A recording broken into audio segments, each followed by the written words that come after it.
देखिए, हिंदी उपन्यास का इतिहास। हिंदी का पहला उपन्यास।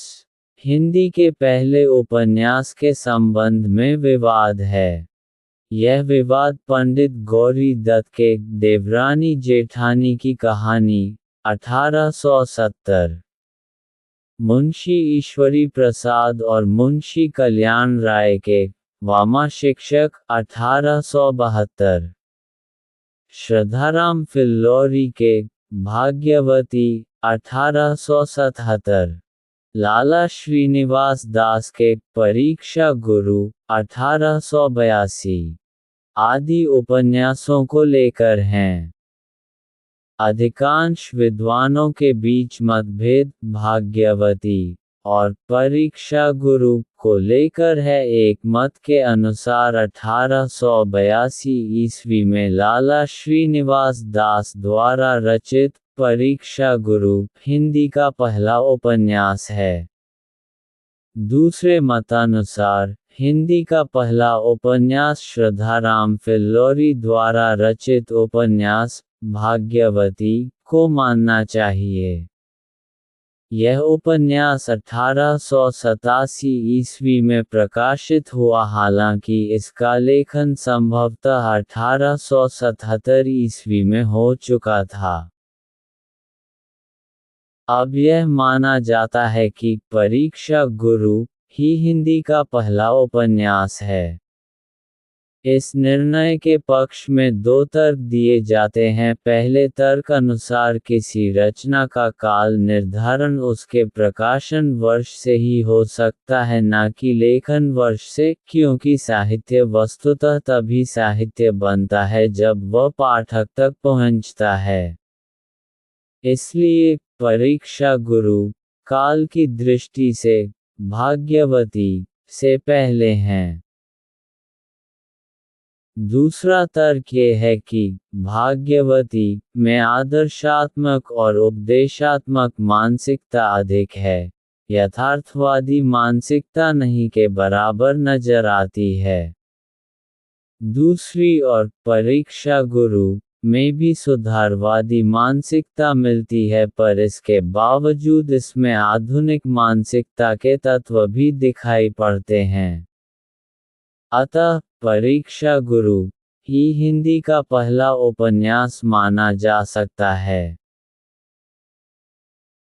हिंदी उपन्यास के इतिहास का सामान्यतः 3 चरणों में विभाजन किया जाता है।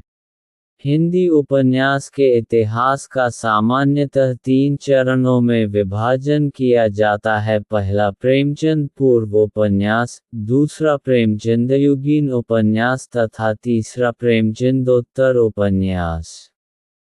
अब हम लोग एक एक करके समझते हैं। प्रेमचंद पूर्व हिंदी उपन्यास 1882 से लगभग 1916 ईस्वी तक के युग को हिंदी उपन्यास में प्रेमचंद पूर्व युग के नाम से जाना जाता है। ये हिंदी उपन्यास के विकास का आरंभिक काल है, जहाँ मध्यकाल के आदर्शवाद तथा रोमानियत के तत्व धीरे धीरे खत्म हो रहे थे और यथार्थवाद के तत्व बढ़ रहे थे। इस युग की वास्तविक भूमिका एक पृष्ठभूमि के रूप में है, जिसने परिपक्व उपन्यास लेखन को आधार प्रदान किया।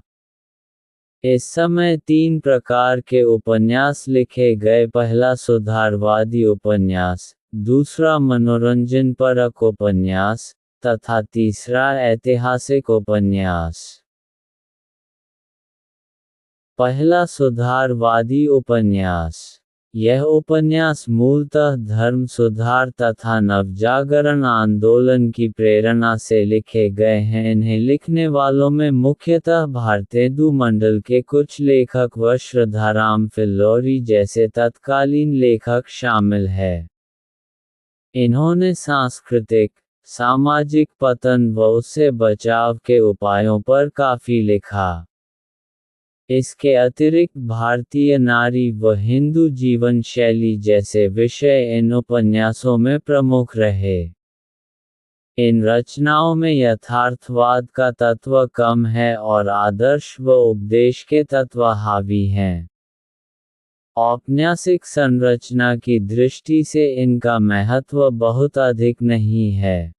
इसके कुछ उदाहरण हैं: लाला श्रीनिवास दास परीक्षा गुरु, श्रद्धाराम फिल्लोरी भाग्यवती, राधा कृष्ण दास निस्सहाय हिंदू। पहला सुधारवादी उपन्यास। यह उपन्यास मूलतः धर्म सुधार तथा नवजागरण आंदोलन की प्रेरणा से लिखे गए हैं। इन्हें लिखने वालों में मुख्यतः भारतेंदु मंडल के कुछ लेखक व श्रद्धाराम फिल्लोरी जैसे तत्कालीन लेखक शामिल हैं। इन्होंने सांस्कृतिक, सामाजिक पतन व उससे बचाव के उपायों पर काफी लिखा। इसके अतिरिक्त भारतीय नारी व हिंदू जीवन शैली जैसे विषय इन उपन्यासों में प्रमुख रहे। इन रचनाओं में यथार्थवाद का तत्व कम है और आदर्श व उपदेश के तत्व हावी हैं। औपन्यासिक संरचना की दृष्टि से इनका महत्व बहुत अधिक नहीं है। इसके कुछ उदाहरण हैं: लाला श्रीनिवास दास परीक्षा गुरु, श्रद्धाराम फिल्लोरी भाग्यवती, राधा कृष्ण दास निस्सहाय हिंदू। देवकीनंदन खत्री चंद्रकांता संतति, गोपाल राम गहमरी सरकटी लाश, जासूस पर जासूसी। 3. ऐतिहासिक उपन्यास। इस युग में तीसरे प्रकार के उपन्यास ऐतिहासिक विषय वस्तु पर केंद्रित थे। यह और इतिहास का प्रयोग मुख्यतः दो कारणों से हुआ। कुछ लेखकों ने नवजागरण की चेतना से युक्त होकर इतिहास के गौरवशाली प्रसंगों का प्रस्तुतिकरण किया। कुछ अन्य लेखकों ने इतिहास का प्रयोग सिर्फ नारी व पुरुष के रोमांस को दिखाने के लिए आवरण की तरह किया। इन उपन्यासों का इतिहास बोध काफी अपरिपक्व है।